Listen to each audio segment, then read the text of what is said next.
जय हिंद दोस्तों, स्वागत है आपका अपने यूट्यूब चैनल व्यू कॉन्सेप्ट में।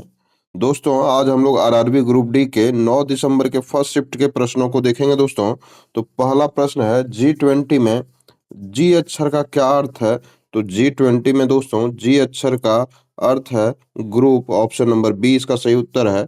अगले प्रश्न की ओर चलते हैं हम लोग। इसका G20 में जी का अर्थ है ग्रुप और G20 का पूरा नाम ग्रुप ऑफ 20 है। यह दुनिया की 20 प्रमुख अर्थव्यवस्थाओं, 19 देश और एक यूरोपियन संघ और एक अंतर्राष्ट्रीय समूह है जो वैश्विक आर्थिक स्थिरता और विकासशील देशों की सहायता और अंतर्राष्ट्रीय सहयोग से जैसे मुद्दे पर चर्चा करता है। 2025 का G20 शिखर सम्मेलन दक्षिण अफ्रीका के जोहान्सबर्ग में आयोजित किया गया था।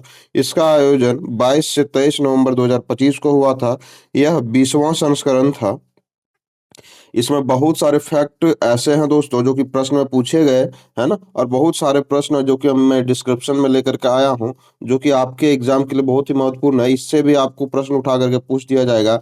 एक प्रश्न पूछा गया तो उससे संबंधित अन्य फैक्टों को भी पूछा जा सकता है। तो आप लोग सभी चीजों को ध्यान से रखेंगे। ऐसा नहीं कि डिस्क्रिप्शन में जो दिया हुआ है उसको हम स्किप करते जाएंगे, उसको बिल्कुल भी स्किप नहीं करेंगे दोस्तों। पिछले वीडियो में जो भी मैंने डिस्क्रिप्शन में लगभग कराया है उससे भी प्रश्न पूछे गए हैं। इस वजह से आप डिस्क्रिप्शन को कभी भी स्किप ना करें। अगला प्रश्न है पाइका। पाइका का पूर्ण रूप क्या है। तो पाइका का पूर्ण रूप हम लोग देखेंगे तो पंचायत युवा क्रीड़ा और खेल अभियान है। पंचायत युवा क्रीड़ा और खेल अभियान है। ऑप्शन नंबर बी इसका सही उत्तर था। तो इसमें देखेंगे दोस्तों कि जो भारत सरकार का एक कार्यक्रम है पाइका, जिसे 2008-9 में ग्रामीण युवाओं में खेल को बढ़ावा देने और बुनियादी खेल सुविधाओं को विकसित करने के लिए शुरू किया गया था पाइका को, है ना। अगला प्रश्न है बहु बहुपक्षीय सैन्य अभ्यास जैपैड 2025 किसके बीच आयोजित किया गया है। तो यह मुख्यतः रूस और बेलारूस के बीच आयोजित होता है दोस्तों। ऑप्शन नंबर 20 का सही उत्तर है। जैपैड 2025 मुख्य रूप से रूस और बेलारूस के बीच आयोजित एक संयुक्त सैन्य रणनीति सैन्य अभ्यास था, जिसमें भारत, चीन, कजाकिस्तान सहित कई अन्य देशों ने भी भाग लिया था जैपैड में दोस्तों। लेकिन मुख्य रूप से यह रूस और बेलारूस का जो है सो संयुक्त सैन्य अभ्यास है दोस्तों। अगला प्रश्न है 7 मई 2025 को 244 जिलों में आयोजित राष्ट्रव्यापी नागरिक सुरक्षा मॉक ड्रिल ऑपरेशन अभ्यास किसके द्वारा समन्वित की गई। इस टाइप से प्रश्न आए हुए हैं दोस्तों। तो ये एग्जैक्ट प्रश्न नहीं मिल पाया है मुझे, जिसके कारण यह थोड़ा सा इसके बारे में मैं बता देता हूं कि 2025 में भारत की नागरिक सुरक्षा मॉक ड्रिल, जिसका कोड ऑपरेशन अभ्यास था, मुख्य रूप से केंद्रीय गृह मंत्रालय द्वारा आयोजित और राष्ट्रीय आपदा प्रबंधन प्राधिकरण द्वारा समन्वित की गई थी। इसका उद्देश्य था दोस्तों कि आतंकवादी हमलों और प्राकृतिक आपदाओं जैसी आपात स्थितियों के लिए नागरिक सुरक्षा और तैयारी का परीक्षण करना। अगला प्रश्न है निम्नलिखित में से किस तत्व की परमाणु संख्या 11 है दोस्तों। तो हम लोग जानते हैं कि सोडियम का परमाणु संख्या 11 है, मैग्नीशियम का 12 है और एल्युमिनियम का 13 है, और हम लोग पोटेशियम जो कि 19 है इसका दोस्तों परमाणु संख्या। अगला प्रश्न है कि Laureus world sports of the year 2025 का पुरस्कार किसे दिया गया है दोस्तों। तो हम लोग जान रहे हैं कि यह मोंडो डुप्लांटिस को दिया गया। ऑप्शन नंबर सी इसका सही उत्तर है। यह स्वीडन के है दोस्तों। स्वीडन के पोल वॉल्टर मोंडो डुप्लांटिस को जो है सो यह पुरस्कार दिया गया, और यह महत्वपूर्ण पुरस्कार है दोस्तों। इससे संबंधित पुरस्कार भी हम लोग देख लेंगे कुछ पुरस्कारों को, जिसमें से world sports man of the year जिसको कि मोडो डुप्लांटिस को मिला, और world sport woman of the year मिला दोस्तों सिमोन बाइल्स को, और world team of the year जो है सो रियल मैड्रिड को दिया गया, और breakthrough of the year Lamine Yamal को दिया गया, है ना। Comeback of the year Rebeca Andrade को दिया गया, और sports person with a disability Jiang yuan को दिया गया। इस वजह से सभी फैक्ट महत्वपूर्ण हो जाते हैं दोस्तों। कहीं से भी प्रश्न पूछा जाता है और उससे संबंधित फैक्ट मैं बहुत ही मुश्किल से जुटा करके लाता हूं, तो आप इसे भी ध्यान देते चलेंगे। अगला प्रश्न है कि वेलोसिटी टाइम ग्राफ, जो कि वेग समय ग्राफ में जो क्षेत्रफल होता है वह क्या दर्शाता है। तो वह दोस्तों विस्थापन को दर्शाता है। ऑप्शन नंबर सी इसका सही उत्तर है। इसके बारे में थोड़ा सा देख लेंगे कि वेलोसिटी टाइम ग्राफ, ग्राफ और समय अक्ष के बीच का क्षेत्रफल वस्तु के विस्थापन को दर्शाता है दोस्तों, है ना। यदि वेग धनात्मक है तो विस्थापन भी धनात्मक होगा, यदि वेग ऋणात्मक है तो विस्थापन भी ऋणात्मक होता है। स्पीड टाइम ग्राफ में क्षेत्रफल जो है सो दूरी, क्षेत्रफल बराबर क्या होता है, दूरी, है ना। वेलोसिटी टाइम ग्राफ में क्षेत्रफल बराबर विस्थापन होता है ना। अगला प्रश्न है, ऑक्सीजन में परमाणु, ऑक्सीजन के परमाणु में कितने न्यूट्रॉन होते हैं दोस्तों। तो हम लोग एक फॉर्मूला जानते हैं कि जेड जो कि परमाणु संख्या को डिनोट करता है, तो जेड बराबर पी बराबर ई होता है दोस्तों। यानी कि परमाणु संख्या के बराबर प्रोटॉन की संख्या और इलेक्ट्रॉनों की संख्या भी बराबर होती है ना। तो हम लोग जानते हैं दोस्तों कि परमाणु भार बराबर क्या होता है, तो परमाणु के नाभिक में उपस्थित प्रोटोनों और न्यूट्रॉनों की संख्या को ही हम लोग क्या बोलते हैं, एटॉमिक भार, यानी कि परमाणु भार कहते हैं। तो हम लोग जान रहे हैं कि परमाणु संख्या के बराबर ही प्रोटॉनों की संख्या है, तो ऑक्सीजन का एटॉमिक भार हम लोग जान रहे हैं कि दोस्तों 16 है ना। और इसके प्रोटॉनों की संख्या कितनी होगी, 8 है। और न्यूट्रॉनों की संख्या हमको निकालना है, तो न्यूट्रॉनों की संख्या क्या हो जाएगी दोस्तों, 16 माइनस 8, यानी कि 8 न्यूट्रॉन होगा। ऑप्शन नंबर 20 का सही उत्तर है। अगला प्रश्न है, सोडियम हाइड्रोक्साइड और हाइड्रोक्लोरिक अम्ल की अभिक्रिया से सोडियम क्लोराइड और H2O यानी कि जल बनते हैं। यह कौन सी अभिक्रिया है दोस्तों, तो यह एक उदासीनीकरण अभिक्रिया है, न्यूट्रलाइजेशन रिएक्शन है। अगला प्रश्न है, इसके बारे में थोड़ा डिस्क्रिप्शन देख लेते हैं। यह अम्ल क्षार जो है सो उदासीनीकरण अभिक्रिया है, जिसमें से अम्ल HCl और क्षार है NaO है, जो आपस में अभिक्रिया करके NaCl यानी कि जो कि लवण बनाता है और जल बनाता है दोस्तों। रासायनिक समीकरण भी हम लोग देख सकते हैं कि NaOH plus HCl is equal to NaCl plus H2O, है ना। ऐसी अभिक्रियाओं में न्यूट्रलाइजेशन रिएक्शन कहा जाता है, क्योंकि अम्ल और क्षार एक दूसरे के गुणों को निष्क्रिय कर देते हैं दोस्तों, न्यूट्रलाइज कर देता है। अगला प्रश्न है, और जब यह अभिक्रिया वसा या तेल के साथ हो तो इसे साबुनीकरण कहते हैं दोस्तों। और जिसे साबुन और ग्लिसरॉल बनता है। साबुनीकरण प्रक्रिया से क्या बनता है हमारा, साबुन और ग्लिसरॉल। संबंधित फैक्ट को भी मैं शामिल कर रहा हूं दोस्तों। साबुनीकरण अभिक्रिया बहुत बार प्रश्न पूछा गया है एग्जाम में, इस वजह से इसको मैं छोड़ नहीं रहा हूं, इस वजह से इसको भी ले लिया है साथ में। अगला प्रश्न है दोस्तों कि यदि वायु में ध्वनि की चाल 346 मीटर प्रति सेकंड है, तो जल में ध्वनि की चाल में क्या परिवर्तन होगा दोस्तों, तो यह काफी अधिक बढ़ जाती है। ऑप्शन नंबर सी इसका सही उत्तर लग रहा है दोस्तों। तो चलिए इसके बारे में देख लेते हैं थोड़ा सा कि ध्वनि की चाल माध्यम के गुणों पर निर्भर करती है, तो हम लोग सभी लोग जानते हैं। और जल में कण वायु की तुलना में अधिक सघन और पास पास में होते हैं, जिससे ध्वनि तरंगें तेजी से संचारित होती है। और यदि वायु में ध्वनि की चाल 346 मीटर प्रति सेकंड है और जल में इसकी चाल जो है सो कितना हो जाएगा, लगभग 1500 मीटर प्रति सेकंड। लगभग यह दर्शाता है कि जल में ध्वनि की चाल वायु की तुलना में लगभग कितना गुना है, तो 4.28 गुना है दोस्तों, अधिक है ना। इसलिए ध्वनि वायु से जल में जाती है तो इसकी चाल काफी बढ़ जाती है दोस्तों, है ना। अगला प्रश्न है, निम्नलिखित में से किसमें अंतर अणु आकर्षण बल जो कि इंटरमोलिकुलर फोर्स बोलते हैं सबसे अधिक होगा, तो लोहे की छड़ में सबसे अधिक होगा दोस्तों, क्योंकि इसके कण काफी पास पास में होते हैं। हम लोग जानते हैं कि लोहे की छड़ जो है सो ठोस अवस्था में होती है, जिसमें कण बहुत पास पास होते हैं और उनके बीच जो है सो आकर्षण बल सबसे अधिक होता है ना। अगला प्रश्न है कि मेंडल ने आनुवंशिकता के अपने प्रयोगों में मटर के पौधे का उपयोग और स्मॉल टी अवस्था में अप्रवाही अप्रभावी जो है सो लक्षण क्यों दिखाई देते हैं दोस्तों, तो इसका हम लोग डिस्क्रिप्शन देखते हैं। तो इसमें से क्या दिया हुआ है कि मेंडलीफ ने आनुवंशिकता के अपने प्रयोगों में मटर के पौधों का उपयोग किया, जहां जो है सो स्मॉल टी के बारे में पूछा गया है। तो यह जो है सो स्मॉल टी दोस्तों यह प्रभावी लक्षण है, इसलिए दिखाई दे रहे थे क्योंकि इन पौधों में प्रभावी लक्षण को दबाने के लिए कोई प्रभावी एलील मौजूद नहीं था। और कैपिटल टी जो कि प्रभावी लक्षण दिखाई देता है, और कैपिटल टी और स्मॉल टी प्रभावी लक्षण दिखाई देता है, या प्रभावी दब जाता है इसमें से दोस्तों, है ना। तो हम लोग इसमें से देखेंगे इसका सही उत्तर तो सही उत्तर पे चलेंगे दोस्तों। तो सही उत्तर है ऑप्शन नंबर सी, इसका सही उत्तर है दोस्तों। ऑप्शन नंबर सी, क्योंकि अप्रभावी लक्षण दबने के कारण कोई प्रभावी एलील उपस्थित नहीं होता है। अगला प्रश्न है,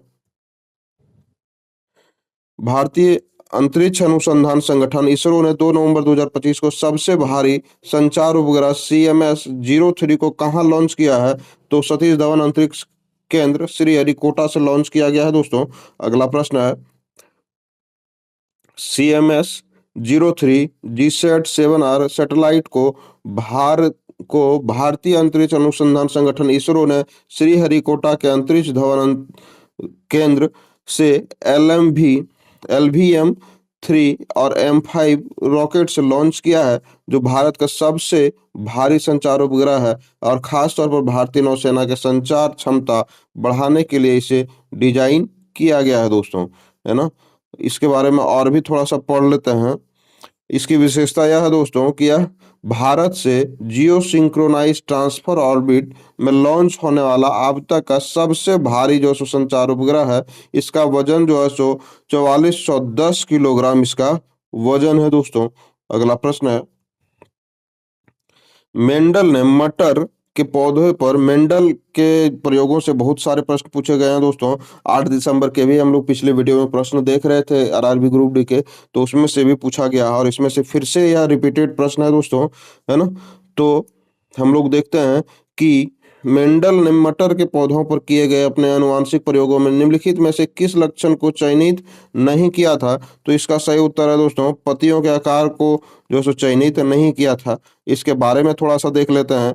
तो मेंडल ने अपने प्रयोगों में मटर के 7 स्पष्ट विपरीत लक्षणों को चुना था, जैसे कि बीजों की आकृति को, बीजों का रंग जो है सो, फूलों का रंग, फूलों की स्थिति, फली का आकार और फली का रंग और पौधे की ऊंचाई को, है ना। पत्तियों की जो है सो आकार को नहीं जो है सो मेंडल ने प्रयोगों में शामिल नहीं किया था, क्योंकि यह जो है सो लक्षण स्पष्ट रूप से विपरीत रूपों में आसानी से विभाजित नहीं होता था, इस वजह से उसे शामिल नहीं किया था।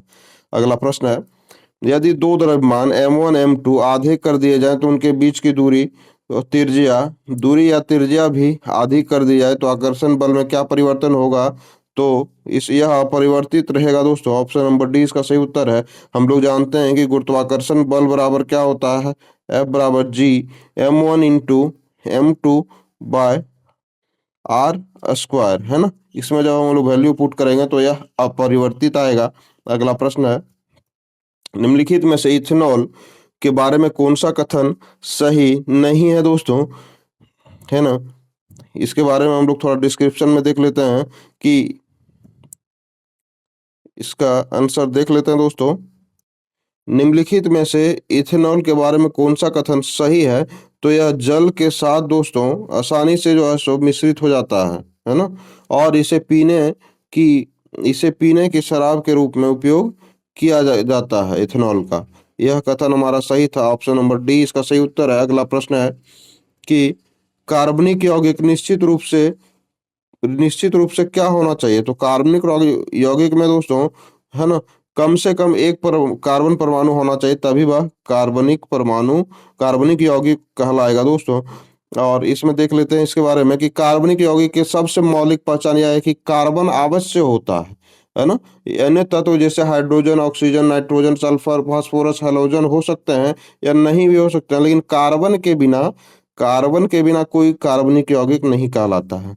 अगला प्रश्न है, यदि कूली अपना सामान सिर पर रखकर क्षैतिज दिशा में चल रहा है तो उसके द्वारा किया गया कार्य क्या होगा दोस्तों? तो इसके द्वारा किया गया कार्य शून्य होगा। कैसे होगा यह हम लोग देखते हैं दोस्तों। हम लोग जानते हैं कि कार्य का सूत्र होता है W बराबर FS cos थीटा होता है, जहाँ की F फोर्स है, S हमारा जो है सो विस्थापन को दर्शाता है और cos थीटा से हम लोग उसके एंगल को मापते हैं। तो बल और विस्थापन के बीच में लगने वाला कोण हमारा इसमें क्या होगा? 90 डिग्री। और हम लोग जब cos 90 डिग्री को पुट करते हैं तो उसका मान क्या होता है दोस्तों? 0 होता है। जब हमारा cos 90 डिग्री यहाँ हमारा 0 हो गया तो यह पूरा मान वर्क डन हमारा कितना हो जाएगा? 0 हो जाएगा, है ना। अतः किया गया कार्य हमारा 0 हो गया। अगला प्रश्न है, सिंचाई का वह कौन सा साधन है जिसमें जमीन के अंदर पाइप डालकर जल बाहर निकाला जाता है? तो वह है दोस्तों ट्यूबवेल। यानी कि नलकूप जिसका सही उत्तर है। नलकूप सिंचाई का वह साधन है जिसमें भूमिगत जल को निकालने के लिए लोहे और पीवीसी के पाइप जमीन के अंदर गहराई में डाले जाते हैं। इसके बाद पंप की सहायता से जल को खेतों तक पहुंचाया जाता है दोस्तों। अगला प्रश्न है,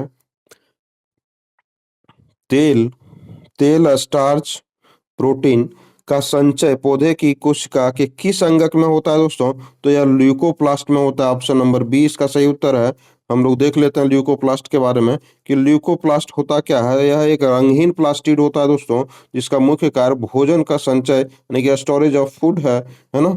इसलिए तेल, स्टार्च और प्रोटीन तीनों का संचय ल्यूकोप्लास्ट में होता है। अगला प्रश्न है, जब 10 केजी की वस्तु पर संतुलित बल कार्य कर रहा होता है तो उस पर वस्तु का त्वरण क्या होगा दोस्तों, है ना। तो वस्तु का त्वरण क्या होगा, इसके बारे में हम लोग थोड़ा सा देख लेते हैं। तो हम लोग जानते हैं कि संतुलित बल का अर्थ है दोस्तों कि उस पर लगने वाले कुल बलों का परिणामी बल यानी कि जो कि शून्य होता है। न्यूटन गति के दूसरे नियम के अनुसार F बराबर क्या होता है दोस्तों, ma होता है। और यदि हमारा फोर्स जीरो हो गया तो एक्सक्लरेशन भी हमारा यानी कि त्वरण भी क्या होगा, हमारा जीरो होगा। अतः वस्तु के चाल में कोई परिवर्तन नहीं होता है। और वस्तु क्या रहेगी, वस्तु स्थिर है तो स्थिर ही रहेगी और गतिमान है तो गतिमान ही रहेगी। अतः हमारा ऑप्शन नंबर सी इसका सही उत्तर होगा। अगला प्रश्न है कि मांस के उत्पादन के लिए निम्नलिखित में से किस प्रकार के पक्षी का पालन और संरक्षण किया जाता है दोस्तों? तो इसके लिए बॉयलर का जो है सो प्रयोग किया जाता है। और क्यों किया जाता है उसके बारे में हम लोग देखते हैं कि बॉयलर मुर्गियों का वह नस्ल है दोस्तों जो कि तेजी से बढ़ने और अधिक मांस उत्पादन के लिए पाला जाता है। किसको, बॉयलर मुर्गियों को। अगला प्रश्न है कि स्मूथ एंडोप्लाज्मिक रेटिकुलम और रफ जो एंडोप्लाज्मिक रेटिकुलम के बीच मुख्य अंतर किसके कारण होता है दोस्तों? तो यह राइबोसोम के कारण होता है। और क्यों होता है इसके बारे में भी थोड़ा सा हम लोग देखते हैं कि रफ एंडोप्लाज्मिक रेटिकुलम जो होता है कि सतह पर राइबोसोम जुड़े होते हैं दोस्तों, जिस कारण इसकी खुरदरी जो सतह जो है सो खुरदरी दिखाई देती है और यह प्रोटीन संश्लेषण का कार्य करता है ना। और वहीं स्मूथ जो है सो एंडोप्लाज्मिक रेटिकुलम पर राइबोसोम नहीं होते हैं, राइबोसोम नहीं होते हैं, इसलिए यह चिकना दिखाई देता है दोस्तों। और यह लिपिड संश्लेषण, विषहरण यानी कि डिटॉक्सिफिकेशन आदि का कार्य करता है। बीच मुख्य अंतर राइबोसोम की उपस्थिति या अनुपस्थिति के कारण होता है दोस्तों। अगला प्रश्न है, कौन सा भारतीय कौन सा भारतीय नौसेना जहाज 5वें संस्करण के बहुराष्ट्रीय अभ्यास ला प्योरोज में भाग ले रहा है? तो आईएनएस मुंबई जो है सो इसमें से भाग ले रहा है दोस्तों। अगला प्रश्न है, इसमें से देख लेते हैं इसके बारे में कि ला पेरोज एक बहुपक्षीय सैन्य अभ्यास है जो कि फ्रांस द्वारा आयोजित किया गया है, जिसमें से भारत, अमेरिका, ऑस्ट्रेलिया, जापान यानी कि क्वाड के सभी देश और अन्य हिंद प्रशांत देशों जैसे कि Indonesia, Malaysia, Singapore, Britain, Canada की नौसेनाएं इसमें भाग लेती है दोस्तों, जिसका उद्देश्य है समुद्री सुरक्षा और अंतर संचालन बढ़ाना। 2025 में इसका 5वां संस्करण जो है सो 16 जनवरी दो से 24 जनवरी तक हिंद प्रशांत क्षेत्र के मलक्का और सुंडा के लोम्बोक जलडमरू मध्य में आयोजित हुआ, है ना। तो आयोजन इसका कहाँ हुआ दोस्तों? तो हिंद प्रशांत क्षेत्र में जो है सो इसका आयोजन हुआ। इस बात को भी हम लोग याद रखेंगे, जिसमें भारतीय नौसेना के आईएनएस मुंबई ने जो है सो इसमें हिस्सा लिया। अगला प्रश्न है कि रेखित पेशी के बारे में निम्नलिखित में से कौन सा कथन सही है दोस्तों? तो इस यह जो है सो ऐच्छिक क्रियाओं को क्या करता है, नियंत्रित करता है ना। इस वजह से ऑप्शन नंबर डी इसका सही उत्तर है। चलिए रेखित पेशी के बारे में जान लेते हैं कि यह जो है सो स्टेटेड मसल जो कि रेखित पेशी कहते हैं, वे पेशियां हैं जिन पर मानव का स्वैच्छिक नियंत्रण होता है, जिनका उपयोग जो है सो हम लोग चलने फिरने, उठने, लिखने और इच्छा अनुसार होने वाली क्रियाओं में करते हैं। यह तो हमारा ऐच्छिक क्रिया जो है सो इसका सही उत्तर होगा। अगला प्रश्न है, जब उत्तल लेंस के सामने रखी गई कोई वस्तु अपने किरण मुख्य अक्ष के समांतर होती है तो प्रतिबिंब में क्या होता है दोस्तों? है ना? तो किरणें जो है सो फोकस पर बनती है ना? किरणें, इसके बारे में थोड़ा-सा देख लेते हैं हम लोग, डिस्क्रिप्शन ही देख लेते हैं दोस्तों। तो उत्तल लेंस की यह विशेषता है कि जब उस पर मुख्य अक्ष के समांतर प्रकाश पड़ती है तो वह लेंस गुजरने के बाद फोकस पर जाकर एक बिंदु पर मिलती है, और इसी कारण उत्तल लेंस को हम लोग क्या कहते हैं? अभिसारी लेंस कहते हैं दोस्तों, है ना? इस वजह से ऑप्शन नंबर हमारा सी इसका सही उत्तर हो जाएगा दोस्तों, है ना? किरण जो है सो फोकस एफ पर एक बिंदु पर अभिसारित हो जाते हैं, इसलिए जो है सो इसे अभिसारी लेंस भी हम लोग कहते हैं। अगला प्रश्न है कि जब उत्तल लेंस को के सामने कोई वस्तु फोकस पर रखी जाती है तो अपवर्तन के बाद किरणें कैसे मिलती है दोस्तों? तो यह मुख्य अक्ष के समानांतर जो है सो मिलेंगी। ऑप्शन नंबर डी इसका सही उत्तर है। इसके बारे में भी थोड़ा,